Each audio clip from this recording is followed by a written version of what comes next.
ก็หลงป่าอยู่ในป่า3 วันเดินไปตามป่าเรื่อยๆแล้วงูจะอะไรมันต้องกินให้ได้มันต้องเอาตัวรอดให้ได้ถ้าเกิดยังไม่ชำนาญมันเป็นทางที่อันตรายมากแนะนำอย่าเข้าไปโดยที่แบบไม่ชำนาญอ่ะทีมงานได้รับการสนับสนุนในสถานการณ์ที่อันตรายถึงชีวิตตามข้อบัญญัติสุขภาพและความปลอดภัยเพื่อสาธิตเทคนิคการอยู่รอดควรปรึกษามืออาชีพก่อนเข้าสู่สิ่งแวดล้อมที่อันตรายพี่ไอ้นี่มันไม่ซับช่องพี่อ่ะใครไม่กดซับนี่เหรอไอ้ไม่ใช่ไอ้ไม่กดซับนี่เลยไอ้ไม่กดซับกดซับให้ด้วยเข้าใจไหมไอ้กดซับให้ด้วย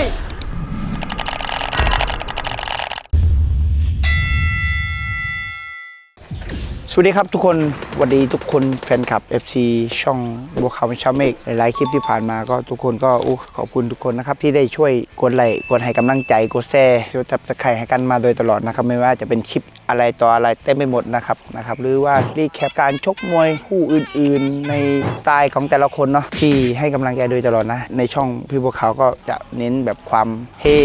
ความไลฟ์สไตล์ต่างๆอยู่แล้วเนาะวันนี้ก็อีกคลิปหนึ่งครับที่เราจะพาเพื่อนๆไป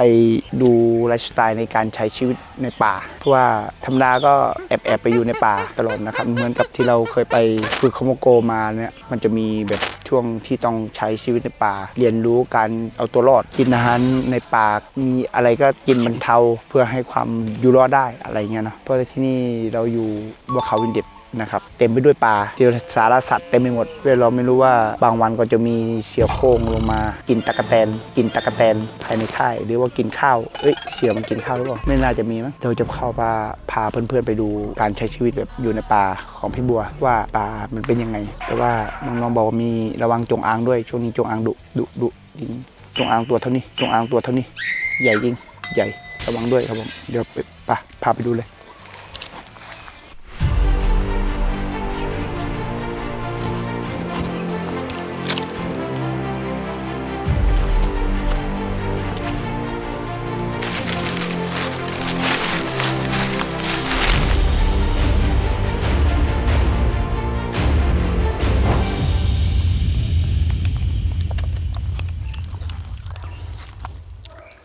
เนี่ยไม่เข้าป่าเลยพี่หากินแล้วเหรอป่าแล้วเหนื่อยแล้ว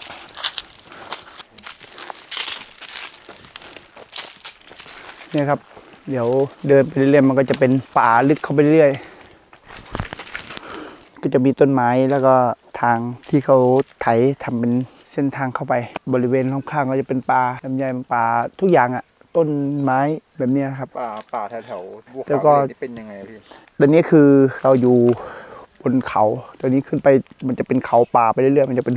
ภูเขาเลยพูดง่ายป่าบัวขาววิลเลจก็คือบัวขาววิลเลจก็จะเป็นเหมือนกับอุ้มกระทะแล้วก็ล่อไปด้วยภูเขาแล้วก็เป็นต้นไม้ล้อเป็นป่าล้อมหมดเลยเป็นสวนลำไยสวนพารายางพาราเยอะแล้วก็เป็นต่อไปก็จะเป็นป่าลึกเข้าป่าธรรมชาติลึกเข้าไปอีกนะครับเต็มไปด้วยสิ่งของธรรมชาติในป่าไม่รู้มีอะไรเต็มไปหมดครับเหมือนกับสมัยเด็กๆผมเดินแบบตามป่าละเมาะนะก็เรียกป่าแบบป่ายังสมบูรณ์อยู่ทุ่งนาป่าก็เดินหายิงกระปอมยิงนกสมัยเด็กๆกันนะพูดถึงก็พกไปทิ้งเป็นวันเหมือนกันนะออกแต่เช้าพากันออกแต่เช้าก็พกข้าวพกน้ำพกอะไรไปกินด้วยเนี่ยถ้าเกิดมีลูกตาลแบบนี้อย่างเงี้ยต้นอย่างนี้มีลูกตาลนี่เสร็จเราเนี่ยปีนเก็บกินได้ดูเผื่อตัวนี้เราสังเกตผึ้งครับเสียงผึ้งได้ยินเสียงผึ้งไหมครับมันอาจจะมีรังอยู่แถวนี้มันจะมีเสียงบื้อมาเกาะน้ำหมันรังมันต้องมีรังอยู่แถวนี้แน่นอนนะครับเราต้องสังเกตเสียงปลายมันมาเกาะกินยอดต้นลำไยน้ำหวานดูดน้ำมันแล้วมันก็จะไปรังมันฝูงนั้นนะต้องมีรังอยู่แถวนี้แน่นอนปกติที่บัวขาวเข้าป่านี่จะเข้ามาทำอะไรนะครับก็เข้าไปเดินป่ามั่งเข้าไปชมป่าอะไรไปเรื่อยนะเนี่ยมันจะมีเส้นทางป่านี่คืออันนี้ก็เป็นป่าอยู่ป่าแถวๆนี้ที่บัวขาววิลเลจนี่พี่บัวขาวเคยเจอสัตว์อะไรแบบ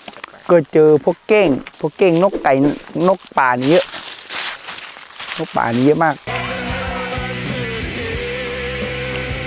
ป่าแล้วเหนื่อยแล้วนี่คือที่บัวขาวไปท็อปป้าโกนี่ป่าเป็นไงพี่ป่าตอนนั้นก็เป็นป่าแบบธรรมชาติเป็นป่าสวนพวกต้นสักเป็นป่าต้นสักป่าธรรมชาติเลยมันอาจจะไม่แบบนี้ป่านั้นอาจจะไม่มีที่เดินเลยท็อปป้าโกให้ทำอะไรบ้างพี่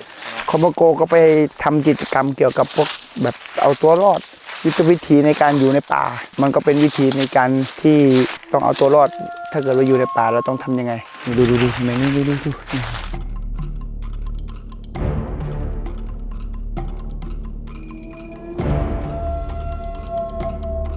แมงวีถ่ายเป็นธรรมชาติจริงมันก่อทุกวันเลย มันไม่ต่อยอ่ะพี่อันนี้ ไม่ต่อย อันนี้มันจะเป็นแมงที่ไม่ต่อย เป็นแมงที่แบบจับได้ไม่รู้ไม่ใช่แตนไม่ใช่พึ่งมันจะลุมมันก็คือมันจะหลายๆตัวมันก็จะลุมตอมเรา จริงๆ ข้างในมีน้ำหวานนะหวานมากข้างในมันน้ำหวานมันจะน่าอยู่ในโพรงจะมีโพรงเนี่ยอย่างเงี้ยดีต้องขุดพวกดินจะอยู่ในโพรงดินเนี่ย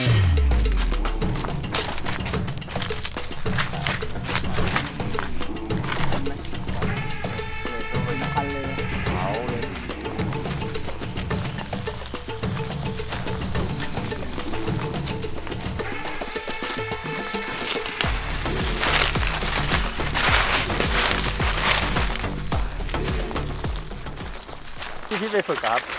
ฝึกทหารอ่ะเขาไปอยู่ในป่ากันแบบตอนฝึกกันอะพี่เขาทำอะไรกันบ้างพี่แล้วก็ ก็เข้าไปยืนดู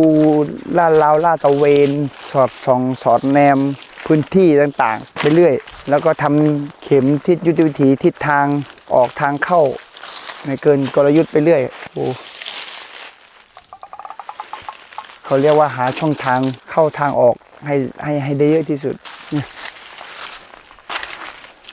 แล้วถ้าอยู่ในป่าลึกๆอย่างนี้เข้าห้องน้ำก็ยังไงพี่ ก็ขี้กลางทุ่งเลย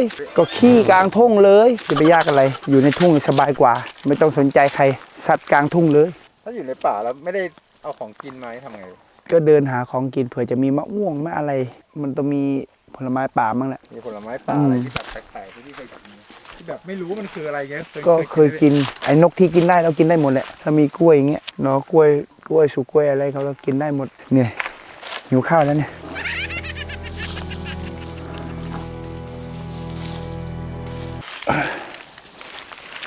อีกอย่างเราก็แบบต้องเตรียมเวลาเข้าป่าเราก็ต้องเตรียมของเตรียมอะไรให้ดีก่อนเข้าป่าเราก็ต้องเตรียมระบบการอยู่ในป่าอย่างน้อยก็มีไฟฉายเอาไว้ส่องหาต่างๆได้นี่แหละสมัยเด็กๆก็เราเป็นอย่างนี้แล้วอยู่แต่ในป่าในทุ่งนาเดินหาสิ่งแปลกใหม่ไปเรื่อยพูดถึงการเตรียมตัวเข้าป่าเนี่ยเราต้องเช็คร่างกายเราด้วยเช็คอุปกรณ์เช็คการเดินทางอาหาร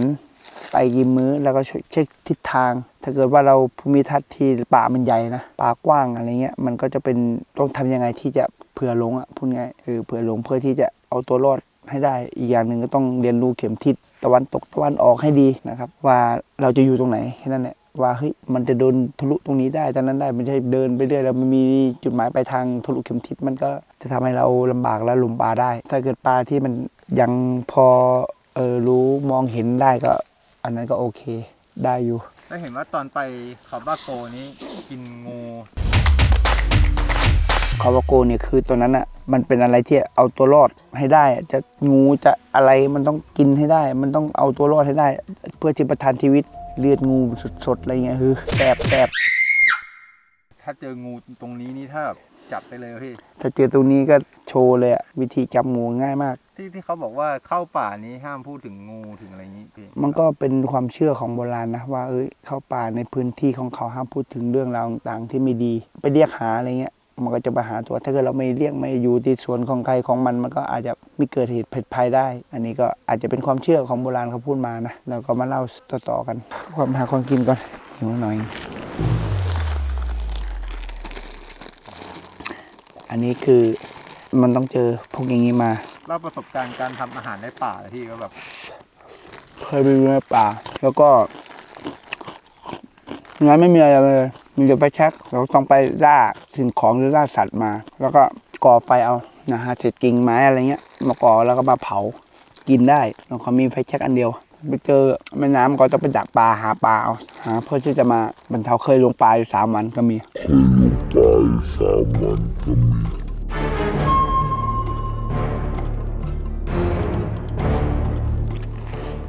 แล้วก็ไปหาล่าเรียงคลองหาหนูหาอะไรเงี้ยเมื่อตอนอายุ10 กว่าขวบกลับบ้านแล้วก็ลงป่าอยู่ในป่า3 วันหลังจากนั้นก็ออกมาได้ พี่บอกมาได้ยังไงมีเข็มทิศมีอะไรพี่ ไม่มีเดินไปอีกหมู่บ้านหนึ่งเดินไปตามป่าเรื่อยๆแล้วก็ตามทางเรื่อยๆก็เจอเส้นทางออกเดินไปเจอถึงเจอผู้คนขอความช่วยเหลือเขาให้เขาช่วยออกเดินเล่นในป่ากับเพื่อนๆนี่แหละเด็กๆถ้าเกิดยังไม่ชำนาญมันเป็นทางที่อันตรายมากแนะนำอย่าเข้าไปโดยที่แบบไม่ชำนาญอ่ะ พี่บัวเคยเจอแบบสัตว์ที่อันตรายที่สุดที่พี่บัวคิดนี่เจออะไรพี่ทำไง โอ้ก็นี่ครับพวกงูที่มันมีสารพิษอะไรพวกเนี้ยส่วนมากนะคือเจอการใช้ชีวิตในป่าไม่ยากแล้วก็ต้องเข้าใจความธรรมชาตินั้นด้วย แล้วก็ต้องใจด้วยแหละทำให้ใจเขาไม่ได้ ใจก็คือต้องลำบากแหละมาเรียนรู้สิ่งแวดล้อมธรรมชาติ ความยากลำบากในการเดินนี่คือเสน่ห์แท้จริงนะในการยากลำบากในการเดินแล้วก็ในการใช้ชีวิตเฮ้ยเย็นมาเนี่ยร้อนๆมาเหงื่อท่วมมาเนี่ยไม่มีที่อาบน้ำทำไงอะไรเงี้ยเราต้องทำอยู่ได้ไหมแล้วถ้าเกิดไม่ได้อาบน้ำเนี่ยอยู่ได้ไหมมันก็จะมีท้าทายตัวเองนี่คือเสน่ห์เดี๋ยวจะมาเดินเลาะทุ่งออกจากป่าดีกว่า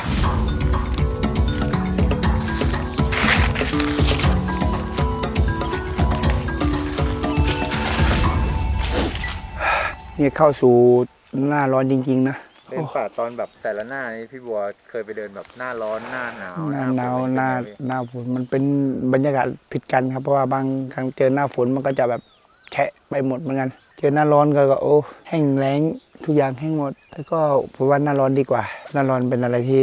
เดินสะดวกกว่า เกี่ยวกับพี่แบบหน้าร้อนแบบทากน้อยอะไรน้อย ก็นับเพราะว่ามันเป็นสิ่งที่สัตว์น้อยพวกทากพวกอะไรมันก็จะน้อยเลยพวกเนี้ยหน้าร้อนมันก็จะไม่ค่อยยุ่งยากเยอะไงชีวิตการเดินป่าบางครั้งแล้วก็มันก็ต้องมีแหละเผื่อเพื่อนๆได้เจอเนาะเผื่อเพื่อนๆได้เข้าไปเจอหรืออยากจะเข้าไปลองพักผ่อนหรืออะไรต่างๆมันก็ต้องเตรียมตัวแล้วก็นี่ก็เป็นอีกนิดนึงนี่ก็พามาเดินเข้าไปป่าหน่อยนึงเพื่อที่จะให้เรียนรู้การเดินป่าว่าเราทำอะไรมั่งแล้วก็ศึกษาเส้นทางให้ดีครับก็ขอบคุณทุกคนนะครับที่ติดตามนี่ก็เป็นอีกน้อยนึงที่พาเพื่อนๆมาดูนะครับชีวิตบางตอนที่พี่พวกเขาก็มาอยู่พวกเขาเลยก็จะมานี่ครับเดินพาเพื่อนๆน้องๆเดินน้องๆในค่ายเดินเล่นในป่านะครับก็ขอบคุณทุกคนครับที่ติดตามเนาะยังไงก็ติดตามEPต่อไปว่าเราจะไปทำอะไรให้บ้างกดไลค์ให้เราด้วยนะครับแล้วก็หรือเพื่อนๆคนไหนนะครับที่ไปพักแรมหรือว่าเดินป่าอะไรต่างๆนะครับไปเจอเรื่องราวชาเลนจ์เรื่องราวที่แบบไปแล้วก็ระทึกอ่ะก็คอมเมนต์แล้วก็คุยกันหน่อยนะครับที่เพื่อนๆได้ไปเจอเนาะเราก็จะได้มาเมาส์กันนะครับเรื่องราวต่างเพราะว่ามันเป็นลีลิธรรมชาติอยู่แล้วทุกคนต้องเจอผมก็เจอถ้าเกิดทุกคนเจอเราก็ต้องเจอเหมือนกันเดี๋ยววันหน้าเราจะมาคุยกันว่าเจออะไรขอบคุณทุกท่านที่ติดตามเราคุยกันครับก่อนครับ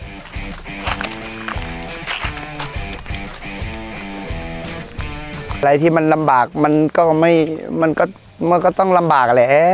มันต้องลำบากอะไรขนาดนั้น งานขึ้นนี้โหขึ้นดอยไต่เขาเนี่ยมีทางขึ้นตรงนี้ก็ไม่บอก ไม่รู้